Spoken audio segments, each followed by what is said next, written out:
नामकरण में कौन पहुंच जाता है हमारे घर में बताइए? आंगने में ऐसे वाले पहुंचते ना, ऐसे वाले पहुंचते ना, ऐसे वाले। आंगने में बधैया बाजे, आंगने ऐसे पहुंच गए हो, बधैया बाजे, बधैया बाजे, बधैया बाजे, आंगने में बधैया बाजे, आंगने में बधैया बाजे। ऐसा हुआ। सुनो, आप लोग हमारे साथ तो गा ही नहीं रहे, हम तो इतना चिल्ला रहे हैं अपनी गा राम की कथा। एक बार क्या हुआ सुनो, एक सेठ जी थे, सेठ जी, वो सेठ जी कथा सुनने जाएंगे तो सेठानी तो बहुत धार्मिक थी। सेठानी ने कहा कभी जाते नहीं हो, आपका कथा चल रही है, कथा सुन के तो आओ कभी। क्या है ये पैसा ही पैसा, जिंदगी भर पैसा कमाते लोग, जाते क्यों नहीं? सेठ जी चले गए। अब वो जो व्यास जी बैठे हुए तो पहचानते थे ही थे, शहर में सेठ है। उससे व्यास जी ने कहा आइए बैठिए। अब उस जमाने में क्या होता था, अपनी दरी लेकर के जाते थे, बोरी लेकर के, छोटे छोटे बैठने के लिए, कथा सुनने के लिए। तो एक ने कर्जा देना था सेठ जी का, कर्जा। उसने कहा आइए सेठ जी आइए, और अपनी दरी दे दी बैठने के लिए। सेठ उसमें बैठ गया और खंबा अच्छा था, और सेठ जी को आ गई नींद आ गई। तो उसने क्या कहा था, व्यास जी ने आइए आइए सेठ जी, और दरी वाले ने दरी दी, उसने क्या किया, बैठिए, बैठ गया। नींद आ गई। नींद आने के बाद सुंदर सोया रहा, कथा चलती रही, खूब कथा चलती रही। मैंने आपसे कहा था ना, कथा में आना और कथा का आना दोनों में अंतर है। कथा में आना तो सभी आते हैं, और विशेषकर मेरे भाई बहनों, जब हमारे मोहल्लों में भागवत कथा होती है ना किसी घर, तब तो हम सभी आते हैं और एक लिफाफे बनाते हैं घर से, इन आचार्यों के लिए लिफाफे देते हैं, व्यास जी को माला पहनाते हैं। क्यों? कि हमको उनको दिखाना होता है मालिक साहब को कि हम तुम्हारे निमंत्रण पर आ गए। कथा से उनको कोई मतलब नहीं है, और थोड़ी देर पीछे उनको दर्शन देते हैं, और फिर अपनी पत्नी को चुटना मारते हैं कि चल निकलते हैं, इस समय पहुंचना है, घर भी पहुंचना है। सुनते नहीं, ऐसे होता है ना। इसने सुनी बात, अंजू बहन और मेरी बहनें बैठी हुई हैं पीछे, इन्होंने सुनी। क्यों? वो भी सार्वजनिक थी इसलिए सुनी, अगर किसी घर में होती तो इन्होंने सुनना भी नहीं था। ऐसे अपने फैशन दिखाने के लिए जाना था, थोड़ी देर फिर वापस आ तो गए। सेठ जी बैठ गए, बैठती ही नींद आ गई, सुंदर म्यूजिक चल रहा था, नींद में सो गए।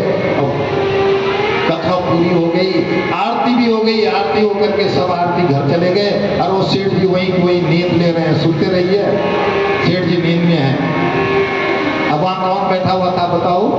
कौन बैठा हुआ था वहां? वो बैठा हुआ था जिसकी दरी थी, दरी के चक्कर में। और वो यूं कर रहा था, सेठ जी जाइए, क्योंकि बोल सेठ जी को ज्यादा बोलूंगा तो कर्जा न मान के दुकान का राशन कहां से लाऊंगा।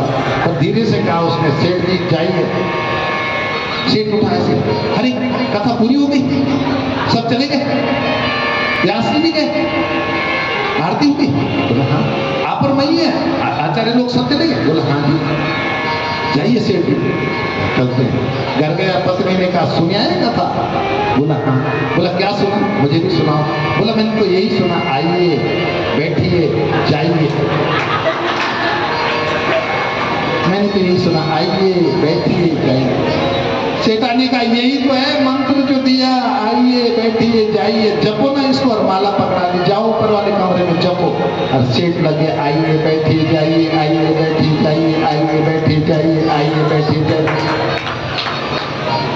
सेठ ऐसे बैठा हुआ था, आइए बैठे जाइए। और वहां से आया चोर, कहीं से चोरी करके, अब वो कर रहा था, कभी कभी माला करते करते ऐसे निकलता है ना, वो भगवती बस धीमे धीमे पर चौदया, वैसे उसके मुंह से निकला था, आइए आइए। उस चोर ने सोचा कि मुझे बुला रहे हैं, आइए, बैठ गया नीचे, सारा लूट करके लाया था। सेठ जी ले लीजिए, सेठ जी आपने मुझे पहचान दिया, छोड़ दी। अब वो तो माला जप रहा था, बैठिए बैठिए जाइए, अरे बैठिए। अब उसने बोला बैठने के लिए बोल रहा है, बैठो वहां पर। अब वो तो माला जप रहा था, जाइए जाइए, उसके मुंह से निकला जाइए।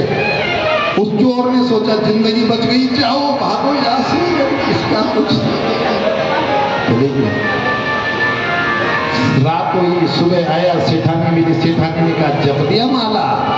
बोला हाँ जप तो दिया, पर सेठानी तुझे पता कैसा मंत्र दिया? वहां आइए बैठिए जाइए, इससे तो जो है वो चोर मेरी शरण में आ गया, इतना सोना चांदी यहाँ देखो, छोड़ के चले गए। सेठानी ने कहा जब इस नकली माला की नकली मंत्र का इतना चमत्कार है तो असली मंत्र करके तो देख सेठ। इसलिए ये नकली कथा नहीं है, असली है। मेरी तो व्यथा हो सकती है। हनुमान जी कहते हैं ना, जब हनुमान जी जाते हैं ना, हनुमान जी किष्किंधा में रहते हैं और हनुमान जी को भगवान कहते हैं, हनुमान जी वही को कहते हैं कि हमारी तो व्यथा है। चरण बंदन, गुरुदेव के चरणों में बंदन।